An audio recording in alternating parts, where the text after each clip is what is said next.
Bien, ahora veamos la interpretación de los cálculos que hemos hecho en el estudio de capacidad. Vamos a revisar primero la información que nos muestra el SISPAC. En la parte superior de izquierda y central izquierda vemos la herramienta denominada gráfico de control, que realmente son dos gráficos, ¿no? El gráfico de los valores individuales, donde están los 50 valores BRICS, de los grados BRICS, y en la parte central inferior el gráfico de control de los rangos móviles, ¿no? Que donde un rango móvil es simplemente la diferencia de dos valores consecutivos, ¿no? O sea, el primer rango móvil es la diferencia entre el primer y el segundo valor. El segundo rango móvil es la diferencia entre el segundo y el tercer valor, y así sucesivamente. El gráfico de control es una herramienta que nos permite saber si el proceso es un proceso estable. Estable significa que es un proceso que se comporta de acuerdo a cómo fue diseñado, ¿no? ¿Por qué es importante un proceso estable? Porque un proceso estable es un proceso predecible. O sea, yo puedo predecir su comportamiento futuro a partir de la estabilidad que nos muestra. Un proceso es estable cuando en los dos gráficos de control todos los puntos están dentro de los denominados límites de control, que en los gráficos se ven como estas líneas horizontales rojas. Todos los puntos deben estar dentro de los límites de control, pero además su comportamiento dentro de los límites debe ser un comportamiento aleatorio. Recuerdan que marcamos las diferentes pruebas, ¿no? Las 8 pruebas, esas 8 pruebas son pruebas estadísticas que justamente para probar la aleatoriedad de los datos al interior de los límites de control. ¿Cómo el Minitab nos muestra si el proceso es o no es estable? Un proceso será estable si no tiene estos puntos rojos. Todos estos puntos rojos nos indican la falta de estabilidad del proceso. Estos puntos rojos son conocidos como variaciones especiales y son comportamientos del proceso que no responden a su diseño y que existen debido a que ha habido algunas causas específicas que han desestabilizado el comportamiento del proceso. ¿Correcto? La presencia de estos puntos rojos, estas variaciones especiales, justamente nos dicen que el proceso no está bajo control estadístico. Ahora, ¿por qué es importante saber si el proceso está bajo control o no? Porque la gestión de un proceso bajo control es diferente a la gestión de un proceso que está fuera de control. Cuando un proceso está bajo control y yo quiero mejorarlo, la única alternativa que tengo para mejorar es plantearme soluciones que afecten el diseño del proceso. Porque recuerden, un proceso está bajo control porque se está comportando tal como fue diseñado. Por lo tanto, si yo quiero mejorarlo, tengo que afectar el diseño del proceso. Mientras que para los casos de procesos que no están bajo control, que presentan variaciones especiales, como es el caso de este, lo que tengo que hacer es identificar las fuentes de esas variaciones especiales para tomar acción sobre ellas y si son perjudiciales, evitar su repetición, y si son favorables, incorporarlas al proceso. ¿Correcto? Entonces, podemos concluir de este primer vistazo, en esta parte del análisis SISPAC, es que el proceso está fuera de control. Es un proceso no predecible, es un proceso que presenta variaciones especiales, es un proceso que está afectado por algunas causas que distorsionan su comportamiento. ¿Correcto? Y el otro interés de saber si el proceso está bajo control es porque la interpretación de los índices de capacidad son diferentes para un proceso bajo control que para un proceso fuera de control o que no está en control estadístico. Otro punto importante a manifestar es que estos límites de control que vemos en los gráficos no son los límites de especificación, ¿no? Por eso son dos conceptos diferentes, relacionados pero diferentes. Los límites de control son cálculos estadísticos que salen de los mismos datos, ¿no? De los mismos datos que he utilizado o que he obtenido para el análisis. O sea, estos valores que podemos apreciar se han calculado con la información, ¿no? Con la información de los grados Briggs, mientras que los límites de especificación son valores de diseño, ¿no? Correcto. Entonces, miren, hasta la nomenclatura es diferente, ¿no? Son otros datos, ¿no? Y eso también es algo importante de diferenciar. Bien, en la parte superior derecha vemos el histograma, ¿no? Que son estas barras en color celeste, y este histograma es también de los mismos 50 datos, ¿no? De los grados Briggs, y vemos ahí el límite inferior y el límite superior de control, ¿correcto? Está ahí el histograma y las curvas normales, ¿no? Vemos ahí las curvas normales. Recuerdan que ya habíamos logrado demostrar la normalidad de los datos, entonces vemos las curvas normales, ¿no? Que es la representación de la producción, del proceso de producción medido a través de los grados Briggs. Y bueno, la curva roja es la curva general, y la otra curva normal, la negra punteada, es la curva dentro. ¿Qué diferencia hay entre estas dos curvas? Que la curva roja general se calcula con toda la información, por eso el nombre de general, ¿no? O global, ¿no? Toda la información, mientras que la otra curva normal se calcula con, dice, la información dentro. ¿Dentro de qué? Dentro de los límites. O sea, es un cálculo que se hace solo con lo que también se denomina variación común, ¿no? Todo lo que está dentro de los límites, todo lo que son los puntos azules, son las variaciones comunes, ¿no? Entonces tenemos ahí realmente dos desviaciones estándar, ¿no? Una desviación estándar que se calcula dentro, o sea, con los valores dentro de los límites, y una desviación estándar general que se calcula con toda la información. Seguramente alguno ya lo habrá deducido. Si el proceso está bajo control, es decir, si todos los datos estuvieran dentro de los límites, ambas curvas normales serían prácticamente iguales, ¿no? Una estaría montada sobre la otra. Bueno, en la parte central derecha está el gráfico del estudio del test de normalidad, que ya lo habíamos visto. En la parte inferior izquierda está el comportamiento de los últimos 25 datos, ¿no? No está el 100% de la información, solo los últimos 25. Va a tener como un zoom, ¿no? de los últimos comportamientos. Y en la parte inferior derecha ya están los índices de capacidad, ¿no? Y vemos que hay dos grupos de índices, los índices dentro y los índices generales, ¿no? Como hemos visto, hay dos curvas normales, ¿no? Entonces podemos calcular dos índices, los índices dentro y los índices generales, ¿no? Esto lo vamos a explicar mejor en el siguiente gráfico, donde ya hay mayor información sobre el estudio de capacidad más específico. Acá lo más importante a recordar acá es que el proceso está fuera de control, porque eso hay que tenerlo en cuenta cuando interpretemos los resultados del siguiente gráfico. Bien, acá tenemos el otro gráfico que hicimos, ya el análisis de capacidad más específico. En la parte izquierda está el cuadro de datos, básicamente, el límite inferior 60, el superior 64, inferior y superior de especificación 60 y 64 respectivamente, el promedio de los 50 datos, ¿no? Es el 62.746, y acá están las dos desviaciones estándar, ¿no? Como tenemos dos curvas, la desviación estándar general, que está calculado con los 50 datos, y la desviación estándar dentro, que está calculado a partir de la información que está dentro de los límites de control, ¿no?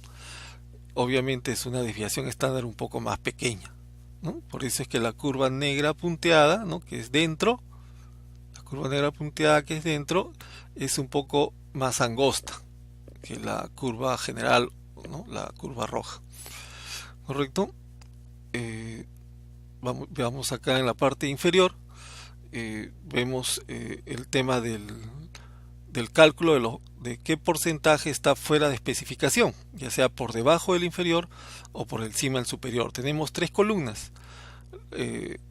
La primera columna es de observados, que se refiere a los 50 datos, o sea, calcula el porcentaje, qué porcentaje de los 50 datos estuvo por debajo del límite inferior o por encima del superior. En este caso, ninguno, ¿no? O sea, todos los 50 datos estuvieron dentro de los límites de especificación, ¿no? De ahí que ponga 0 y 0, ¿no? Y el total es simplemente la suma, ¿no?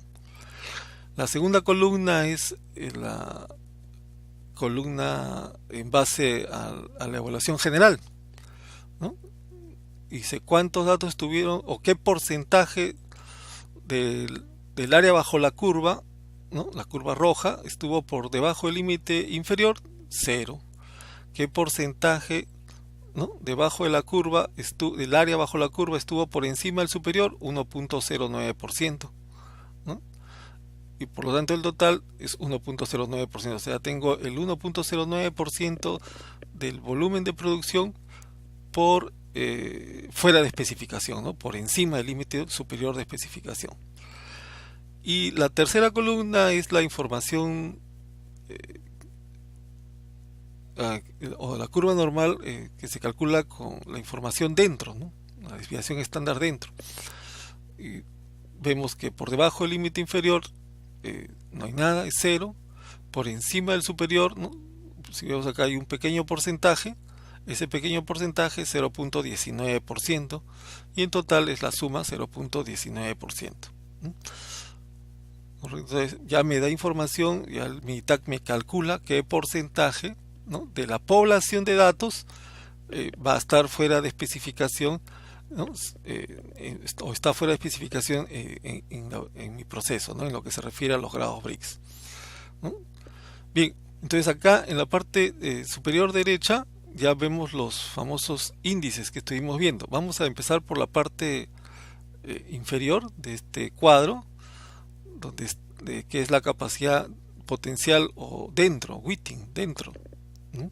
Entonces miren, acá está el índice, el CP, ¿no? Que es simplemente el límite superior menos límite inferior, ¿entre qué? Entre 6 veces la desviación estándar. ¿Qué desviación estándar? La desviación estándar dentro, es decir, 0.43. Y acá tenemos el CPK, 0.97. ¿Recuerdan? El CPK era el menor valor de dos cálculos, ¿no? Y estos son los dos cálculos, ¿no? Esos dos cálculos que hacíamos en la fórmula, acá están. Se llama CPL y CPU. ¿Y qué es el CPK? El menor de esos dos, ¿no? 0.97. ¿Correcto? Ahora, ¿cómo se interpreta esto? Recuerden, les decía que la interpretación varía si el proceso está bajo control o no. ¿Por qué? ¿Por qué eso? Porque cuando uno habla de capacidad del proceso, el tema de la capacidad es un estudio que me permite predecir el futuro. O sea, cuánta es la capacidad de mi proceso hacia adelante. Pero solamente puedo predecir el comportamiento de un proceso si el proceso está bajo control. Y en el ejemplo que estamos viendo eso no se da. Por lo tanto, la interpretación del CP y del CPK varía un poco.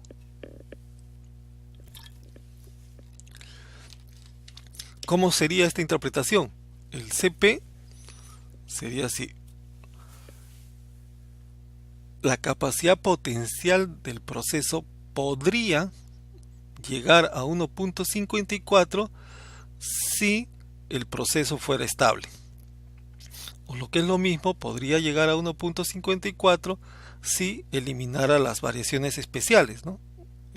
Eliminara las causas de esas variaciones especiales para que ya no se presenten, y podría yo llegar a 1.54, ¿no? Y estoy hablando en condicional podría porque es algo que no está sucediendo, es lo que se podría llegar si se diera si lográramos proteger al proceso y evitar que esas fuentes de variaciones especiales se vuelvan a presentar.